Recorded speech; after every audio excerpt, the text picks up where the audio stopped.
Why are summers at the Shalom Hartman Institute so special? Because that's when Jewish leaders and learners like you and me travel to Jerusalem to wrestle with big ideas and study with Hartman's inspiring faculty.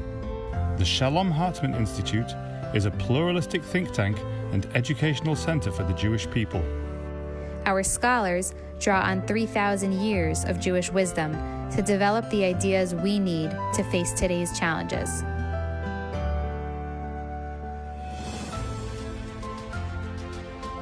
This summer, the pandemic has prevented us from traveling, but it doesn't prevent us from learning together. Welcome. Join hundreds of Jewish leaders for All Together Now, a month-long celebration of ideas from the Shalom Hartman Institute. From now until July the 23rd, come learn with us in this moment of crisis and opportunity.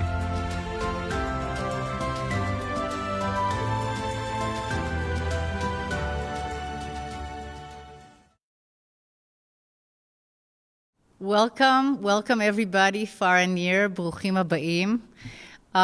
We are coming slowly to the end of this wonderful summer program of All Together Now at the Hartman Institute, and I hope that many of you had a chance to study and learn and be enriched in this time of crisis.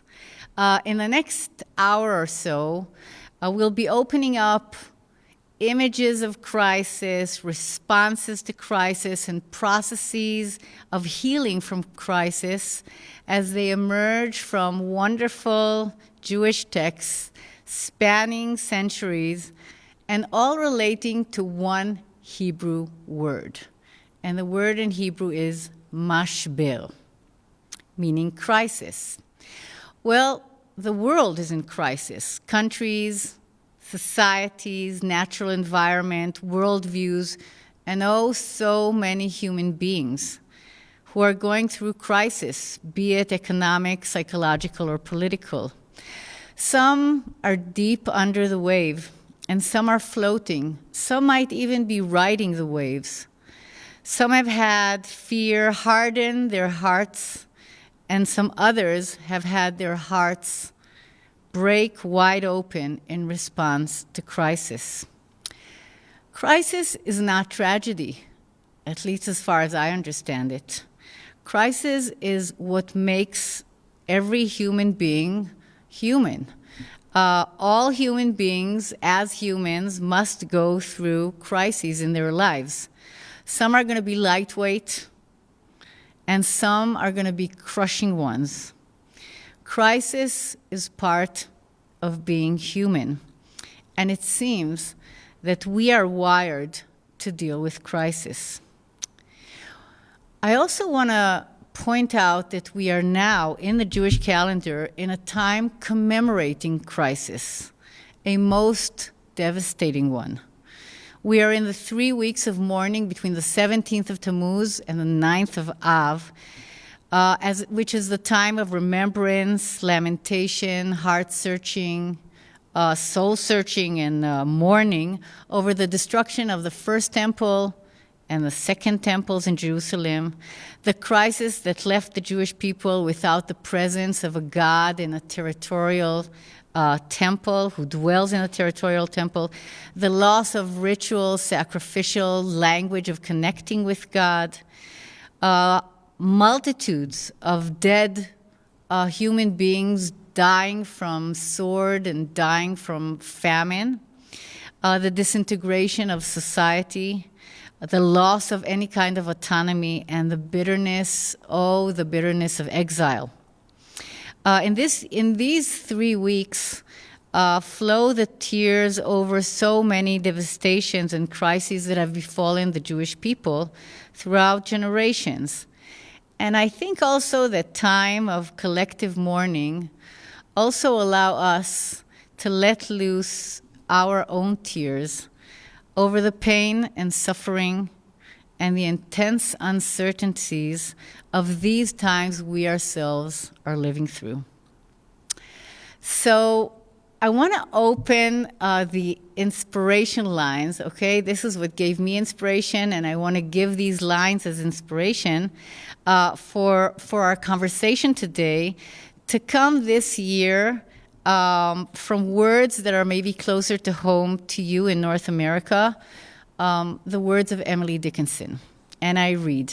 It is source number 1 in your source packets. It's Emily Dickinson 1311. There is strength in proving that it can be borne, although it tear. What are the sinews of such cordage for, except to bear? The ship might be of satin had it not to fight. To walk on seas requires cedar feet. Yes, we tear, and yet we can bear incredible crises, pain and hardship. And yes, we learn that our human ship is made to go through the great breakers of the stormy seas of life. So welcome everybody to the magical mystery tour of the Hebrew word mashber. In the Bible, the ground language of Jewish civilization, we have the word mashber appearing in different meanings. And all of them are in your sources number 2 to number 11. Yeah, it's just a listing of verses from the Bible. I'm actually going to take you through them. And I ask you to kind of release the focus of your brain and just allow the following biblical images to kind of drip into your imagination. So the first meaning of mashber in Tanakh is the breaking or shattering of something that was whole and complete, or something that we believe to be whole and complete. We find the verses having to do with that meaning of the word mashber in the words of Isaiah many times, talking about the devastation of the temple and the first Jewish commonwealth. And he says, I'm just reading for a moment in Hebrew, Shtaim hem makorotai chashod v'hashever, right? These two things have befallen thee, desolation and destruction. So that's the first and immediate meaning of the word mashber. I would also like to mention a very important one, which is in source number 4. It says about Moses as he comes down the mountain, watching the people dancing around the golden calf. It says, "Vayashlech mi'adav et haluchot vayeshaber otam tachat hahar." And Moshe hurled the tablets from his hands and shattered them at the foot of the mountain. And I also want to remind us that on the 17th of Tammuz, which is when we start the 3 weeks of mourning, it's also the day of commemorating the day of the shattering and the breaking of the tablets. So I would say that that's the first and the most immediate meaning of the word shever. And now I want you to turn to source number 6. We have a very different meaning, and it's a very surprising one. And in this verse, and in other places, also in commentary and in translation, the word mashber means a birthing stool, okay? The stool that a woman crouches on at the moments of birth, at the last stages of giving birth. And it also comes to mean, through that image, mashber is also the most painful moments in the process of birth, okay? It is the dangerous, potent moment between death and the possibility of life, and that is called mashber. And we have here the verse that speaks of a terrible state of hardship where it says, it is like when children come to the point of birth, mashber, and there is no strength to deliver them. Okay, that's a kind of an imagination of deep crisis, is that we're almost at the point of breakthrough, okay? I would use here the word of breaking through, breakthrough in birth, and yet there's no strength to deliver. And Rashi, when he comments on this verse, he says, the mashber is a hardship that is likened to a woman sitting on the delivery chair, mashber, that does not have the energy to give birth, okay? But we're talking, first of all, that's what it means. Mashber is that moment or that chapter in delivery that is the most painful and the closest to birthing itself. Another image and another meaning of the word mashber, used mostly in plural, is the great ocean breakers, mishbarim vegalim. The first instance that I find to be so profound and painful and quite amazing is the verses that we find in the book of Jonah that we read on Yom Kippur, in which Jonah gives the words of the one who is drowning. He has been cast off the ship, and he is asked to be cast off the ship into the stormy ocean. And under the waves, he has this description saying, I have been cast into the depths, into the heart of the sea. The floods engulfed me. All your breakers and billows swept over me. Right? And in Hebrew, it's beautiful. Kol mishbarecha vegalecha alai avaru. And we have this, this image, kol mishbarecha, this experience of someone who feels that all the waves, all the great waves have broken upon them. We have it in Psalms, and we have it here in Jonah. And I think it's also amazing that he can say, Jonah, the waters have closed over me. The deep engulfed me. Weeds twined around my head. So I'm thinking of the genius of and the horror of describing the mashbirim, the mishbarim, the waves, the breakers, really drowning Jonah, who in the last moments of suffocation, clear to him that he's going to die, describes that suffocation, and it cannot but remind me of I cannot breathe, I can't breathe of George Floyd, that came up as a call all over the United States. So mishbarim are breakers. Now, we can sometimes ride them, and we can sometimes be totally engulfed by them, and many in the world are in those situations right now. Those are the three main images that I want, and meanings of the word mashber that I want to bring before you. But before we continue, I want to bring just a few more, because I think they open the imagination. And that's why I said everybody don't try to understand every single word. It's more about letting the images come into us. And another image that is very fascinating about the word shever and mashber means grain or corn or food that is bought with money. But it actually, if you love Tanakh, if you know Tanakh, it appears many, many times in the cycle of the stories of Jacob and Joseph, right? When all the brothers go down to Egypt.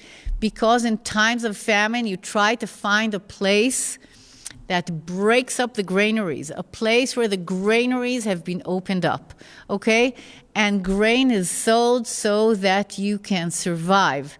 So that's another very interesting image of mashber or shever, and it seems etymologically to come from the idea of breaking open the dry earth to allow the seeds to go into the earth and allow growth.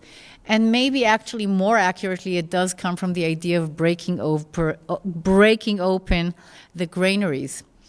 Another meaning of the word shever, which might be surprising to you, comes from the story of Gideon, who overhears two soldiers one of them relating to the other, a dream that they had. And Gideon listens to the story, and it says in the Tanakh that after he listened, maybe I'll also tell you where it is in your, it's in source number 11. It says, and when Gideon heard the telling of the dream and its interpretation, ויהי כשמוע גדעון את מספר החלום ואת שברו. Okay? So shever means also the interpretation, the meaning of a dream.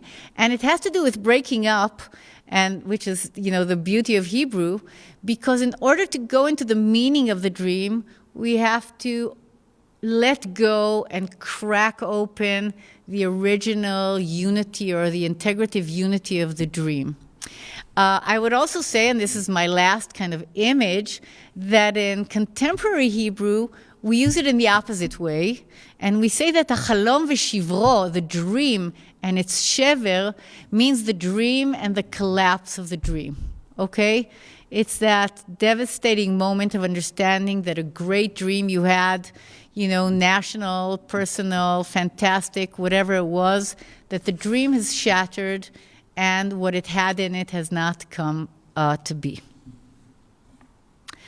That's a lot, okay? Those are a lot of images, and they're all held in that Hebrew word of mashber.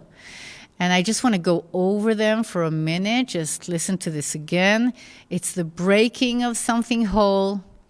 It's the painful threshold of breakthrough at birth. It is the ocean breakers. It's the breaking open of granaries and the breaking open of a dream to explore meaning. And it is also the shattering of a dream.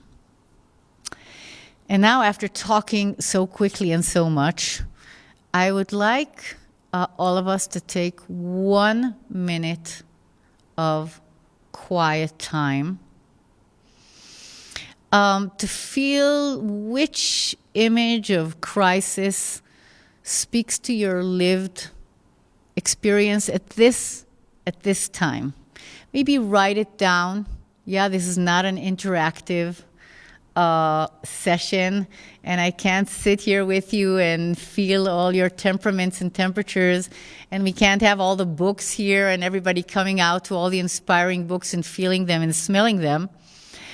But I still want this to be something that's responsive from the point of view that it allows all of you at home viewing this to just allow those images kind of to wash through you and write down to yourself which is the image that speaks to you at this time, which image of crisis.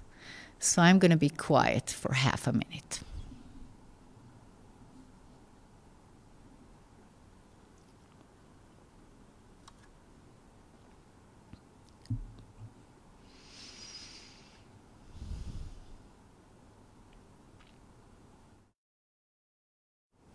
Thank you. Thank you. Keep that for yourself.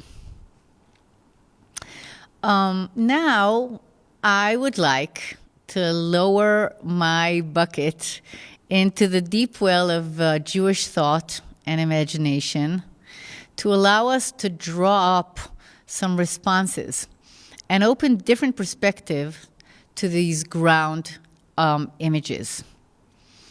So my first comments are going to be of mashber as a shattering of wholeness. And I'm going to be reading a paragraph from one of, it's source number 12, a paragraph from Rabbi Nachman's incredible tale called The Master of Prayer, Maaseh Mibal Tfilah. It's a wonderful tale that Rabbi Nachman told his disciples in the last 2 years before his death in 1810. And it is a tale that can be read as all of Rabbi Nachman's tales in many, many different dimensions. And this paragraph tells us of a great storm that came and fell on this kingdom and totally broke it apart. It's the great crisis. And this terrible event is told by people with very important functions in this kingdom who come back to the devastated kingdom and now have to figure out how to maneuver and how to operate in a broken world with no maps. So let me read it. Remember that Rabbi Nachman's tales are very archetypal, wonderful tales. They can be told to anyone of any civilization. They speak of kings and queens and jesters and wise people and wondrous characters, and I'm reading it to you now. It's source number 12. I will read the English. And it says as follows. Once a great storm blew out throughout the world. The storm was so powerful that it overturned the whole world, changing dry land into sea, and the sea into dry land, the deserts into inhabited places, and vice versa. The storm wind blew through the king's palace.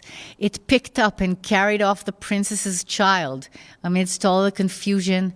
As the princess saw her child being carried away, she immediately gave chase, with the queen following after her, and the queen after the queen, till they were all separated and none knew where the others had gone. All of us, as I said, had gone to various places that the king had revealed to us to renew our powers, and by the time we returned, everyone had disappeared.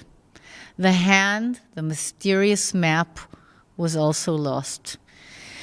And since then, we have all been dispersed, and none of us has been able to ascend to our various places to renew our powers. For since the whole world has been overturned and confused, and all the continents mixed up, the sea into dry land and so on, it is now impossible to go up using the previous paths. For now, we would have to go up using new paths according to the rearranging of the world. Well, if you haven't read the whole tale, it's a wonderful, wonderful thing to do with your family, with your friends, with your congregation. But I want to make a few comments about this story. In what we read, everything that was in sacred order and in organic unity is shattered, right? The baby, the mother, the queen, and the king, the whole pack of archetypal cards is just dispersed to the wind. And this story of Rabbi Nachman is a storytelling mode of a Kabbalistic concept that has to do with our theme called Shvirat HaKelim, the shattering or the breaking of the vessels, which describes catastrophic kind of shattering of the first kind of drafts of reality in the beginning of time, in the mythic time before any time that we know. And this shattering, as it's described in Luriani Kabbalah, is catastrophic. There's no question about it. Yet it breaks a rigid structure and makes room for a more sustainable reality. The inevitable breaking of structures that happens in the mythical beginnings of everything. It sounds catastrophic, but it is part of the dynamic or in turns that dynamic structures take, whether they be in relationships, in religious ideas, sometimes even in aspects of the psyche that have to shatter and make way for something new. Something of that first unity, which is maybe naive, which is primordial but is not really developed, must break. So that is the story that Rabbi Nachman is telling in a wonderful, wonderful, enchanting storytelling mode. But what I would like to turn our attention to is what appears at the end of the passage. Our heroes that wish to do the work of integration or reintegration of this great mashber, this great crisis, understand that they don't have anymore a mysterious map. Okay, the map in this story is the hand, and the hand is the symbol of the 5 books of Moses, and they can't use that map. It has disappeared in this great disintegration and storm.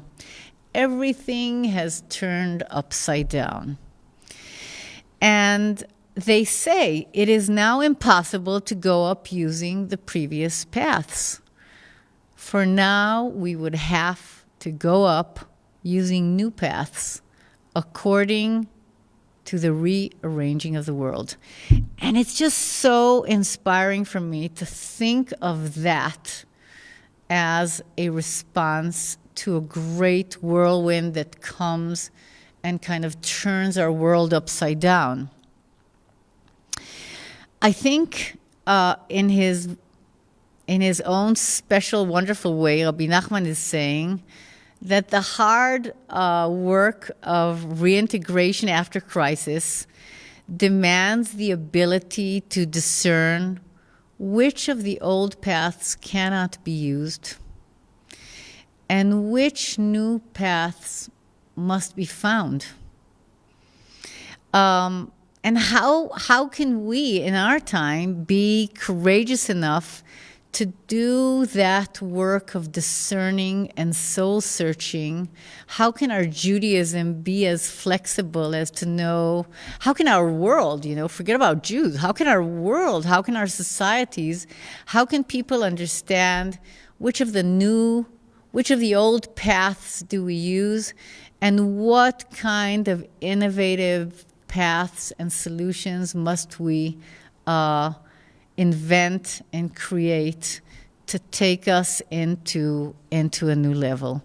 So that's take number 1 on the breaking up of the primordial unity, or what felt to us to be a total unity. Now our second text, which is going to be source number 13. Oh, good. Our second text is a response of the Zohar to the devastating crisis, vast as the ocean, of the destruction of the temples. I am turning now to source number 13. It's on page number 8 in your packets.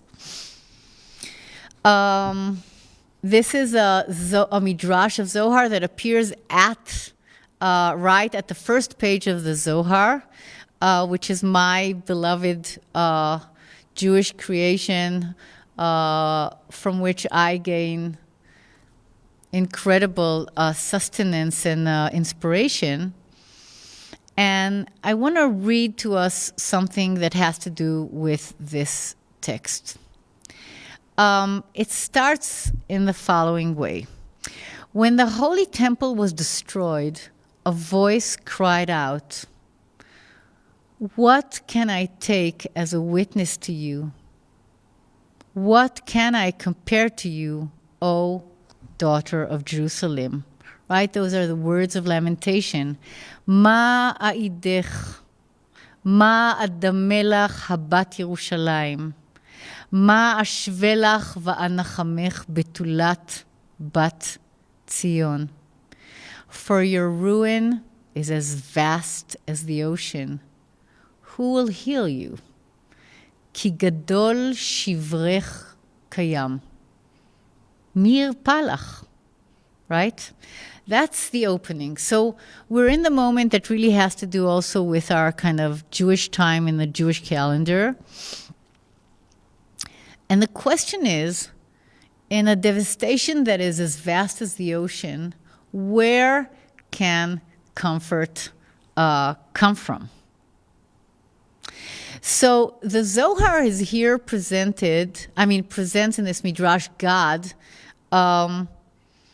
trying to console and comfort Zion, the congregation of Israel, the people of Israel, the Shekhinah, by offering the healing stance of empathy, by offering to take some of the crushing element of disaster upon God's self.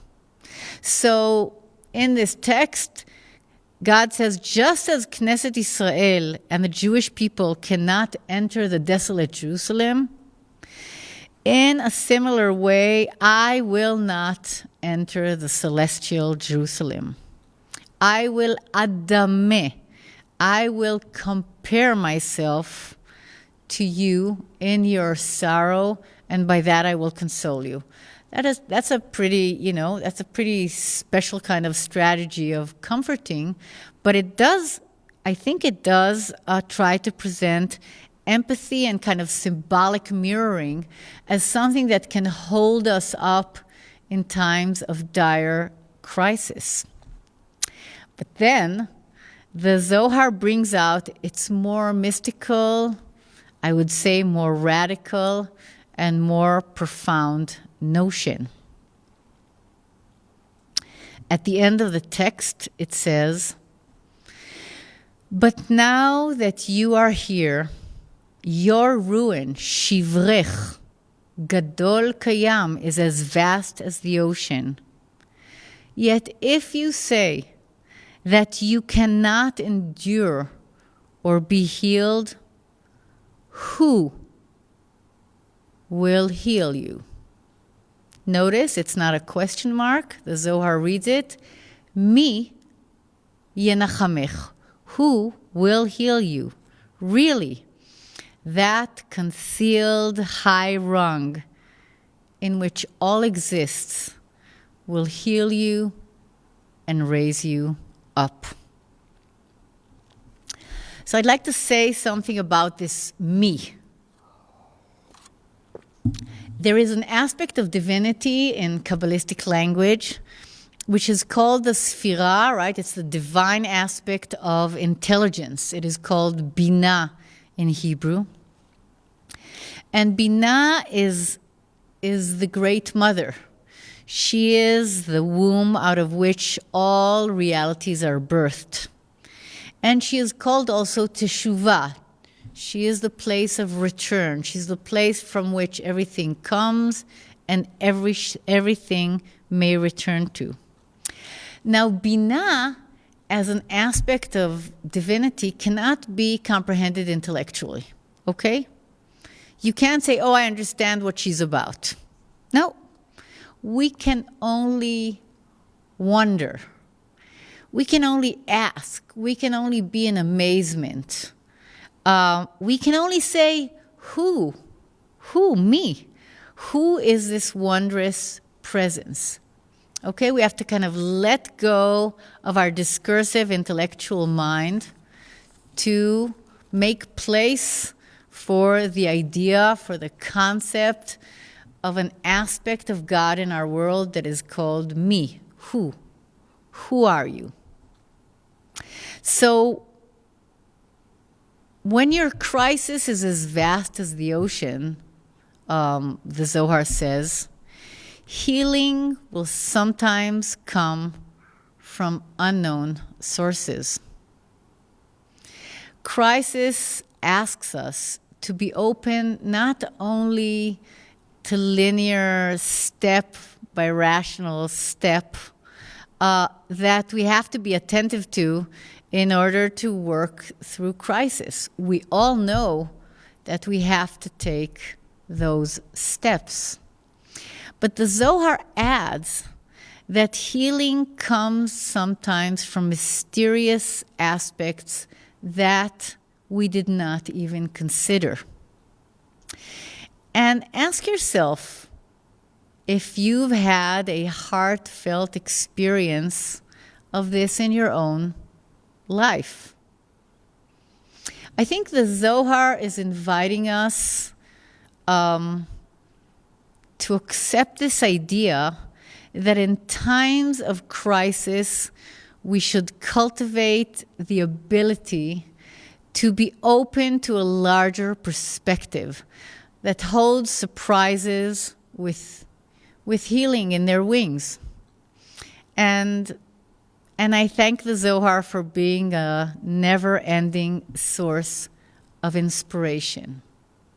So here's another response to this idea of the great shattering. Okay? We've had the one, right? We've had the one that Rabbi Nachman tells us of having to discover new pathways in order to do the work of reintegration. And we have this offering of the Zohar saying, find ways of empathy and be open to the mysterious. Be open to the perspective that is beyond us.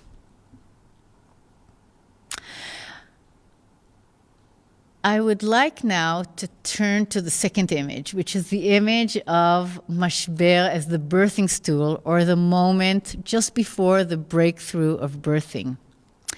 And in your packet, I have left here a beautiful gift, which we do not have the time to read and really work into, of a beautiful poem written by a young Israeli poet called Sivan Harshefi. And I hope you have wonderful time to read this prayer poem describing the experience of being on the mashber, right? That's the name of the poem. What we do have time for is for a short, kind of wild Zoharic midrash about the cry on the mashber, the cry on the birthing stool, that sound. And in this Zoharic midrash that describes the halls, the celestial halls, through which our souls and prayers go through, we read the following. Okay, it is source number 15. Okay, it's source number 15. I'm just reading it. It's a strange kind of description, but you have to remember it's like it's describing these celestial geography, and it says the following. In the second celestial hall, the two supports to the south are Ahariel and Brahiel. These are assigned the birthing stool, the mashber. They take the sounds of women in childbirth and set them before this hall. And when the other side, the forces of evil, comes to accuse, at that hour, the hour of danger, these arise and escort these sounds to the one in charge of the opening. And the other side is unable to accuse. Sometimes the other side proceeds, the Sitra Achara proceeds, enters and accuses, and it is able to inflict harm. When I came across this, I could not believe this image, but let me just convey it in kind of our language. The Zohar is saying that the collective, unimaginable intensity of sound of women throughout time at the threshold between life and death. The sounds of those moments before birth may be like the sounds of the shofar that surrender to the desire to give life in the impending moments of danger. That sound protects the world. It's like, whoa. It's kind of a shuddering image, right, or audio image, but there it is. And the Zohar presents it, and I want to give it here. I want to give it here as an idea that the desire, the force for life is something, worth allowing this world to continue living, right? And to give the hope for the desire for life that goes against forces of evil that want to come into our world.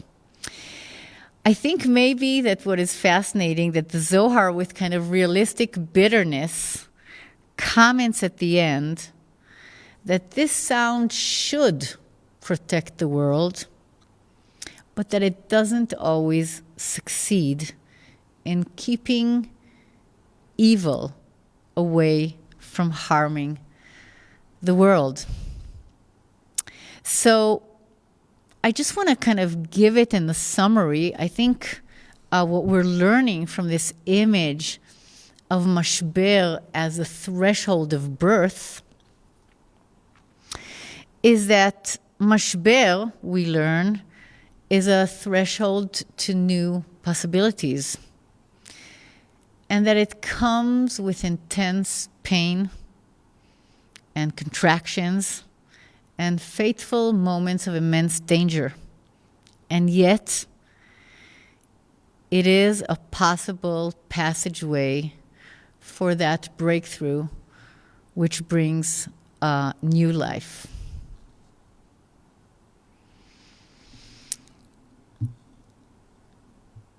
Now, for the third image of mashber,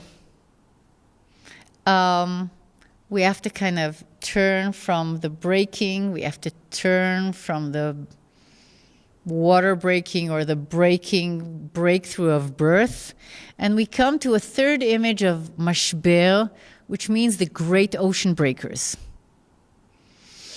In our life, we might be under the waves of crisis at the moment. We might be riding them. We might be caught in the sheer energy of that wave. I want to bring two tiny Talmudic legends or stories that we'll be looking at that carry two seemingly very similar, yet I think very different attitudes towards crisis, of finding ourselves in the midst of that vast crisis when we are in the open sea and its waves, when our ship has gone asunder. So I'm reading out of source number 16. It appears in the tractate of Yevamot in the Babylonian Talmud, and it relates the following. Rabban Gamliel said, "Once I was traveling on a boat, and I saw a boat that shattered, and I was grieved over a Torah scholar who was on board." And who was it? Rabbi Akiva. "But when I disembarked onto dry land, he came, Rabbi Akiva, and sat and deliberated before me about halakha. And I said to him, 'My son, who brought you up?' He said to me, 'A plank from the boat had come my way, and to every wave that approached me, I nodded my head.'" And then a few lines later, on the same page, right, the daf, it says that Rabbi Akiva said, "Once I was traveling on a boat and I saw certain boats sinking at the sea, and I was grieved over the apparent death of a Torah scholar who was on board." And who was it? Rabbi Meir. "But when I disembarked at the province of Cappadocia, he came and sat and deliberated before me about halakha. And I said to him, 'My son, who brought you up from the water?' And he said, 'One wave carried me to the other, and that other wave to another, until I reached the shore, and a wave cast me up onto dry land. Okay? These are two tiny stories. I wonder if anybody ever studied them seriously in any of these yeshivot throughout history. I take them very seriously, and they have been great sustenance for me in times of crisis. But I want to say something about these two stories. In the story about Rabbi Akiva, when he's asked the first one, how did you make it? What are you doing here, sitting here? I saw your ship going under. And Rabbi Akiva, the great scholar and the great mystic, who I love very much, he finds a plank, which in Hebrew is called daf shel tzfina. Daf shel tzfina. Imagine a page of Gemara in the sea of wisdom. Okay, he finds a daf shel tzfina, a plank from the ship that is shattered. And he sits on that plank. He's floating. He's not drowning. And he nods with acknowledgement, I would say with acceptance, knowing Rabbi Akiva, and maybe even with gratitude to every breaker in the ocean of life. Very difficult to stand up to the standard of Rabbi Akiva, okay? But that's the choice. The choice is, here are the waves coming at me, and I accept the life of the sea. I accept the waves of the sea of reality and life, and I trust. And Rabbi Akiva comes up to dry land. Rabbi Meir, on the other hand, Rabbi Meir, who is a very kind of audacious kind of guy, and, he studies from the arch heretic Elisha ben Avoya. He's a daring character. He's the husband of Bruria, who's a wonderful, kind of inspiring, wise woman in the Talmud. Rabbi Meir has a different kind of response.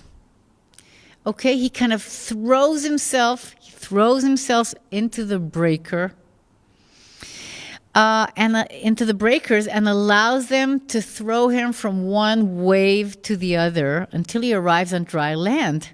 And it seems that he's kind of surrendering to the dynamic of the crisis, trusting that it has a direction and that the direction is towards life. Both, you will notice, do not fight the waves. And both emerge alive on dry land.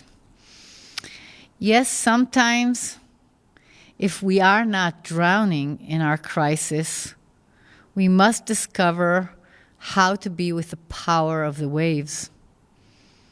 Not to resist them, but to find a way to allow them to make their way with us to dry land. Now, Zelda, the beloved Israeli mystic poet, who I try to bring almost every year here when I teach, Zelda gives words. She brings God, she brings faith into the stormy drama of existence and the wavy vertigo of consciousness when she writes. And I'd like you to open up source number 17.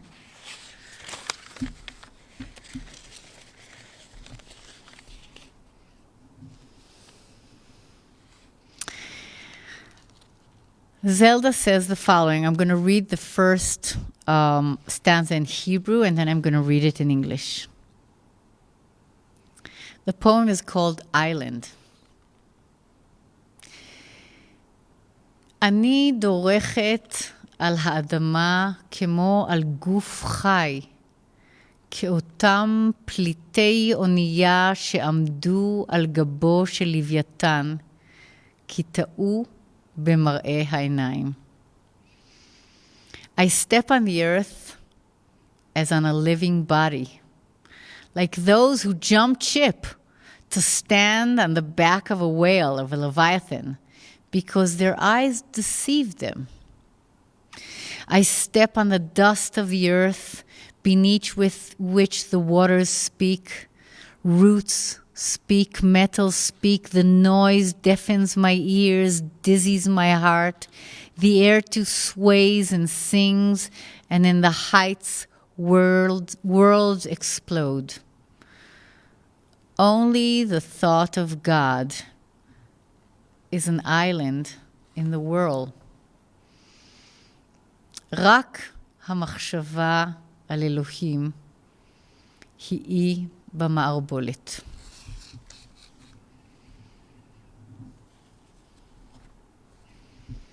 I think that's the genius. That's the genius of poetry, which brings me so much comfort. It's like it's saying, in the great storms of life, in the great crises, in the great ecstasy that makes us feel that we cannot be grounded, it's not a plank that she holds on to, but it's just a thought about God, which is the island in the stormy breakers around her. How wonderful that we had Zelda to live here amongst us in Jerusalem, and that her poetry can bring so much sustenance to so many. So, my friends, those are my 3 midrashim on mashbir. And I want to end with a very, very powerful idea that appears in the writings of Rabbi Moshe de Leon, who's one of the authors or editors of the Zohar, who lived in Castile, today's Spain, in the late 13th century. I will not read all of the text. It's a very complicated text, which is his interpretation and commentary on the chariot that Ezekiel sees when he is in exile, looking into the river Kvar, and he has that shattering experience of the heavens opening up, and he sees the divine chariot and hears the divine chariot go by. In this text, Moshe de Leon says that sometimes it is only a full-on mashber, right? The great crisis that breaks up the unity of something that was whole. Like, for example, the temples, the Batei Mikdash, or even cracks in the divine unity that allow us to have a new perspective. Okay? For a new perspective to dawn, sometimes something needs to break. And in his imagination, it is only the breaking up of the closed, secreted temple. We're in the Holy of Holies, the indwelling, the Shekhinah and God have their secret life cloistered, right? No one but the high priest can even come in there. And Moshe de Leon says, what is it that allows Ezekiel to see the images that he sees? And how can he even do it, not even in the land of Israel, but in the exile? And what Moshe de Leon is saying, that with all the horror and mourning and tears and exile that the destruction brings in its wake, it is that cracking up that allows Ezekiel in Babylon to see the divine chariot. It was the destruction that allowed us to get to know Shekhinah, the feminine aspect of the divine that came out of her guarded and protected hiddenness in the Holy of Holies to join her children in all of their exiles. We cherish unity and we long for it, but sometimes, be it a national dream, a relationship, a theology, that monolithic, closed unity needs to break so that we can see things that we had never seen before, and so that we can gain perspective hitherto sealed off from our consciousness. Or, as Leonard Cohen would say it, there is a crack in everything. That's how the light gets in, right? Sometimes, if that crack did not occur, the light would not get in. So to end our journey into images and responses to crisis, I would love us to read the last poem in our source book. It's source number 19. And it is a poem written by Yechezkel Rachamim, who I think is a wonderful contemporary Israeli poet. And I would like to read the poem both in Hebrew and in English, and thank Levi Morrow for translating this. And Yechezkel Rachamim says as follows: נפלתי על ברכיי כדי לקושש פיסות של אופק מנותץ לרסיסים. רק אז נשאתי את ראשי לשאוף עמוק אל שוקת לבבי את כל חופת הכוכבים. I fell to my knees to gather shards of a horizon shattered to bits. Only then did I lift my head to inhale into the depth of my heart the entire canopy of stars. What a beautiful poem. So I want to thank you for joining me on this pretty wondrous journey through the treasures found in Hebrew and Jewish ancient and contemporary texts on crisis. Some of us, like Yechezkel Rachamim, are now kneeling, weeping, praying, gathering shards, analyzing some broken horizons. I bless us all that we find a moment to lift our heads and breathe in deeply into our hearts the full canopy of the stars. Thank you. Melila, thank you so much. You have over 300 people with you here today, and you've received so many comments from people who I can tell have been studying with you for years, who are so happy to be here again. And then there's so many people for whom this is their first experience, and many people are commenting about how much they really needed this framing and how much they appreciate this today and in this moment that we're in right now. So thank you. One of the questions that people are asking is one where they're really looking to hear a little bit more from you about how you are wading through this moment. And one of the questions is, which of these images of mashper are helping you most in this particular crisis of COVID-19, and why? Well, I wouldn't say that COVID-19 is the only crisis. I think we're going through a lot of crises. We're going through, social upheaval. We're entering now into a big storm in Israel, socially and politically.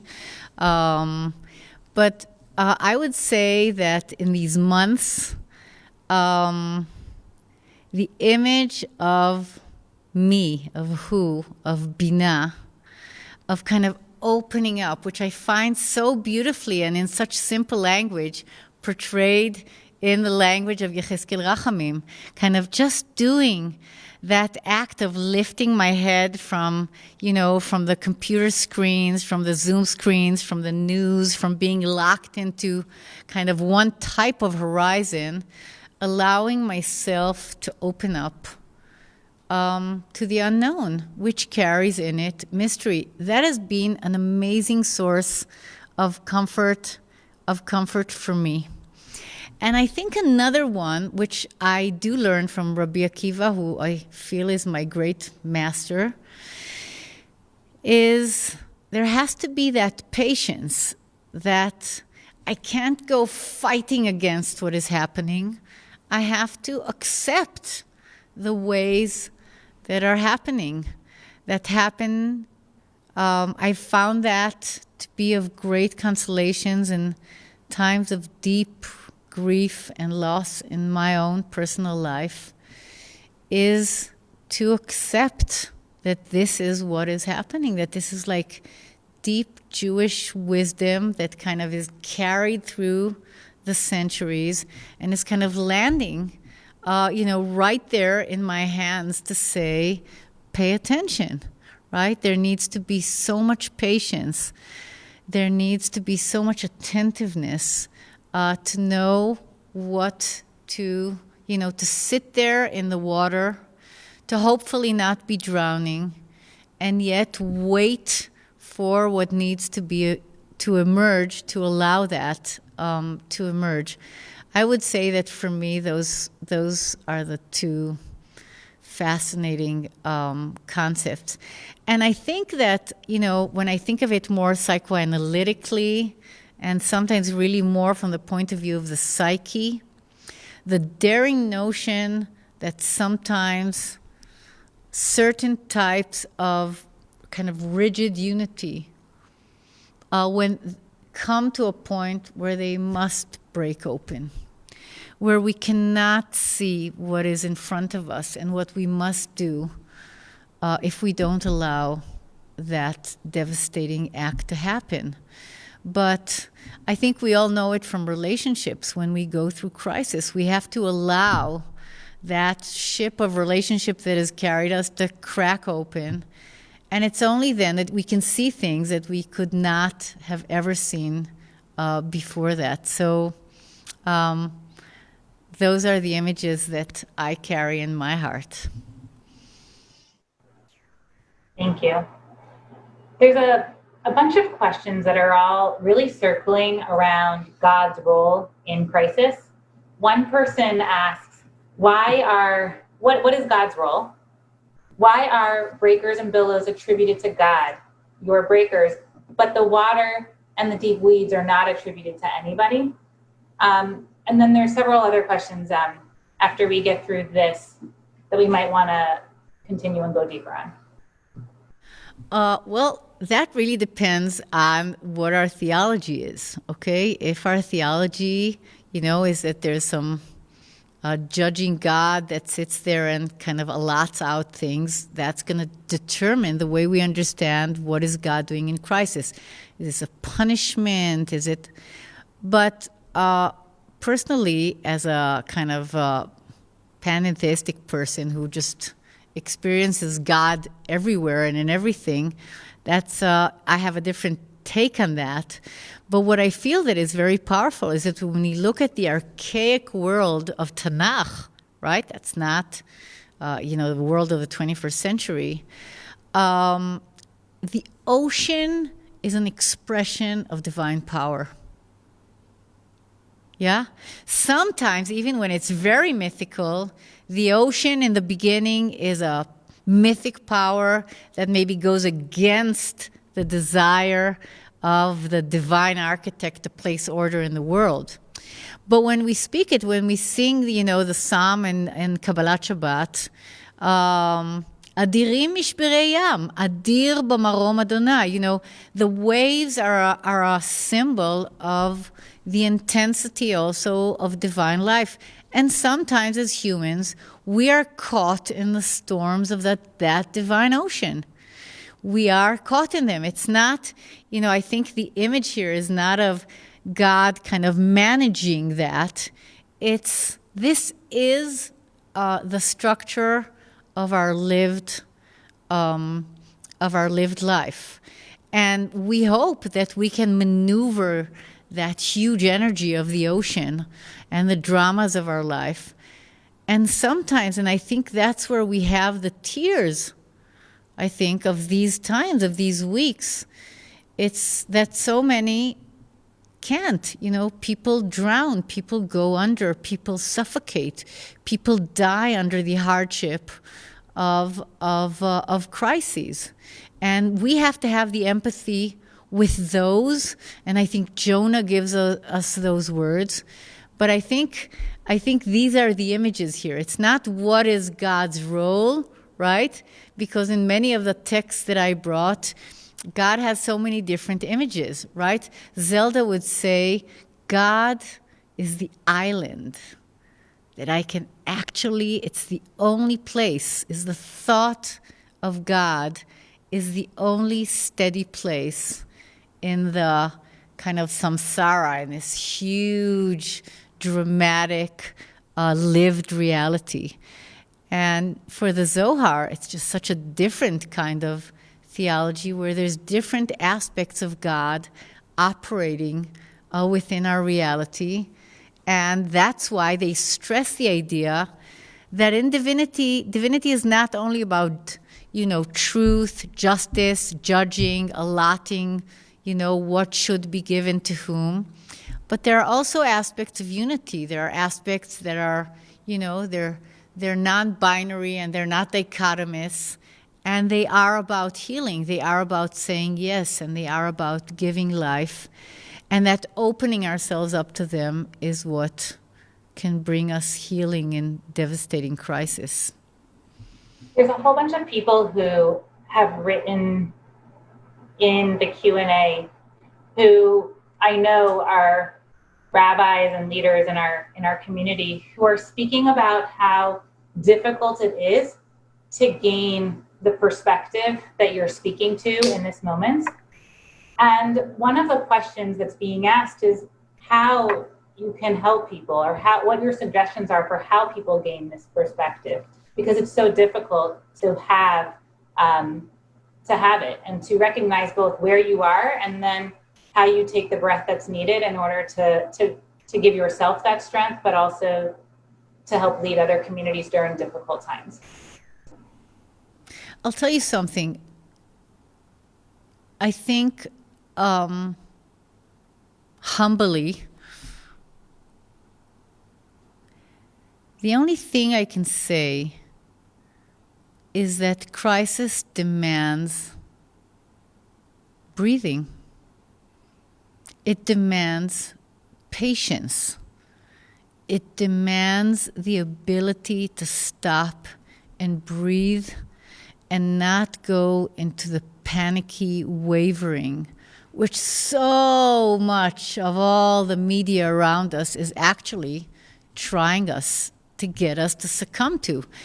And I'm not saying something that, it's not words coming from Mount Sinai. I am saying that in order to gain different perspective, we have to cultivate the ability to be in a different space. And I think that in many ways, that's when cultivating inner life tools matters.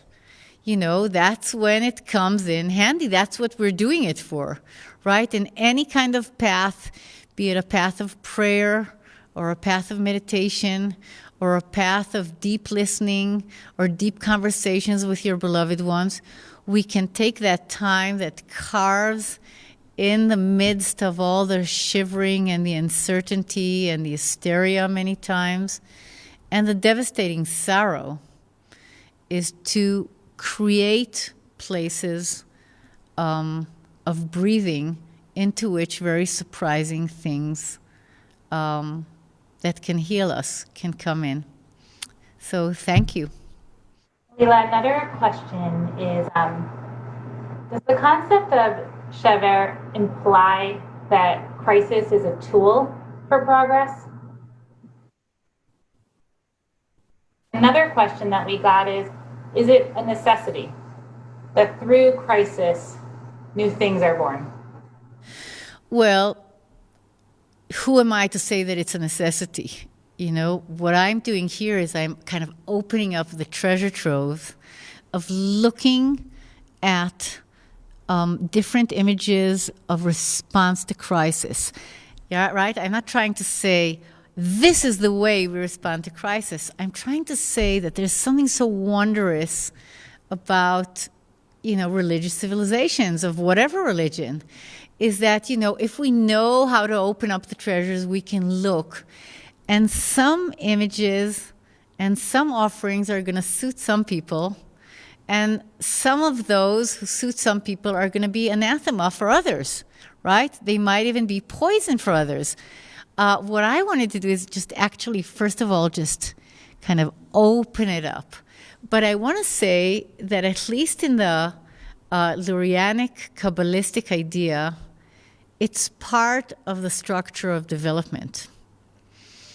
I remember a beautiful class given by Rabbi Adin Steinsaltz about the breaking of the vessels, saying, imagine that there was something grand and archaic and amazing and audacious, and it was like fireworks, but it didn't have sustainability. And it's a draft. It has to crack, and we have to learn from it. And that's how we learn to make structures that are more sustainable. Sometimes they're less grand, but we learn from those turns of breaking that have to do in trying to create a more sustainable, integrative reality. So from that perspective and in that kind of worldview, the shattering of the primordial unity that we might all have in our imagination, as Rabbi Nachman does it so beautifully, he says, we hold that image of that kingdom, of the tale, of the fairy tale. But in order to move and grow up and mature, we have to go through the breaking up of that quality of unity in order to really be part of the integrative work of rebuilding and reintegrating or remembering the brokenness. There were a couple of questions that were focused specifically on some of the texts that you brought up and that you introduced for us. And one is a question about Zelda. Why does Zelda speak of the thought of God comforting her and not about God, him or herself? Is there something in that we should be noticing and paying attention to? Well, first of all, poets are allowed to say whatever. That's the greatness of poetry, is that they have the license, to bring about their thoughts and ideas and feelings and images in the ways that they do. I think that what is so fascinating about this poem is, to think of that gray little lady, Zelda in Mea Shearim, very kind of, ultra-Orthodox community, and that she can have that intense, expansive soul that can feel the shattering of worlds around her, and that can sense that everything that we see as so stable, it's almost like a parody on the blessing we say in the morning, "Rokah haaretz al hamayim." We say, "Oh, thank God that we have a simile of stability when we wake up and we stand on the ground, and actually the ground holds us." But she says this amazing image that she realizes that it's like those people whose ship has been shipwrecked and they're standing on a leviathan, on a whale, thinking that that is, safety, stability, and she knows that. She knows that reality is that whirlwind of things that are going to happen all the time. And I think for her, that's her language, hamachshava, just the thought, bringing in God into that experience. And by the way, the poem is very ecstatic. When you imagine Zelda saying, "I just feel the earth move under my feet," right? I feel the earth talking. I feel the waters that are coming from underneath. I feel that everything that is stable is it's just alive and it's moving. And how am I going to even ground myself in this reality? It's God for her. And I think that speaks for so many of us that hold faith inside of us as an anchoring place in times of crisis. Thank you. There was another question about the sources that you introduced from the Zohar. The question is, the metaphoric interpretation around new life is very difficult to reconcile with the difficult fact that so many people are suffering, dying, and mourning right now because of COVID. Is this pain acknowledged in the Zohar, or was it just obvious in that time when the text was written? It wasn't clear for me, Dalit, if we're talking about the one about the birthing, or we're talking about the who will console you. So it's not clear to me, but I'll relate to both of them if I'm already talking.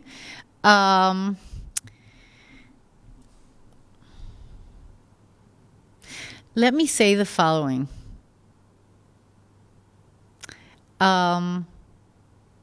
There could have been a choice to really spend the time as part of these 3 weeks, just really letting loose our tears of suffering itself that is happening. Yeah? I think that's an integral part of what should be allowed, okay? That we don't just stand in our position, that we don't harden our heart, that we don't just buckle under and collapse, but that we can feel the pain and the suffering. My choice in selecting these disparate texts from all over the kind of Jewish bookshelf, like all the books around me here at the Hartman Beit Midrash. By the way, to my right is a whole huge section of literature and Hebrew poetry, is to say lamentation is there and grieving is there. And the whole book of Lamentations that we're going to be reading in Tisha B'Av is about taking the time to just be in the tear, in the breaking. That's a choice. And it's a very important one to make place for as well.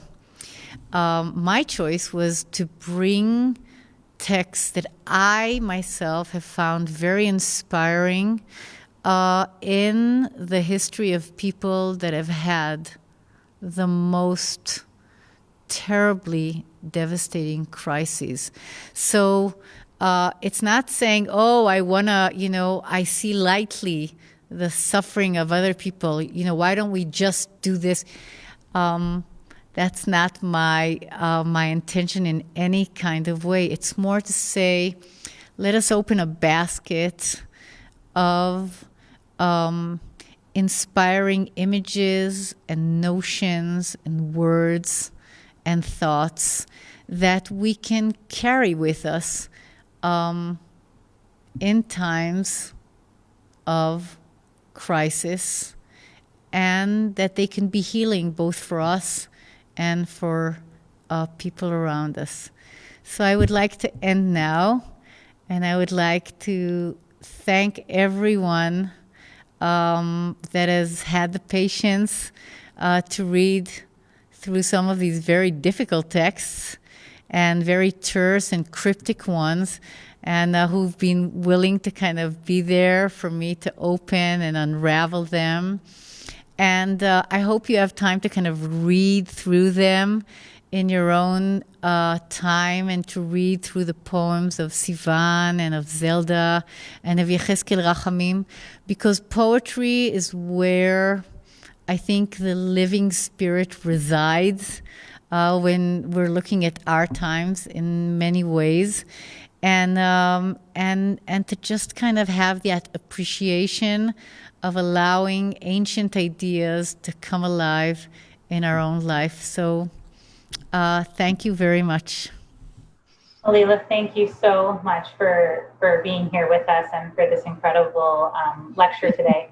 I want to thank everybody for joining us today, and to remind you that when you log off, there's going to be an invitation to take a very quick survey. And if you can share with us your feedback, we so greatly appreciate it. And as many of you know, this is our last week of live programming with All Together Now, and we've really enjoyed it up until now, and we hope that you'll continue throughout this week to learn with us. Have a wonderful afternoon and evening if you're in Israel.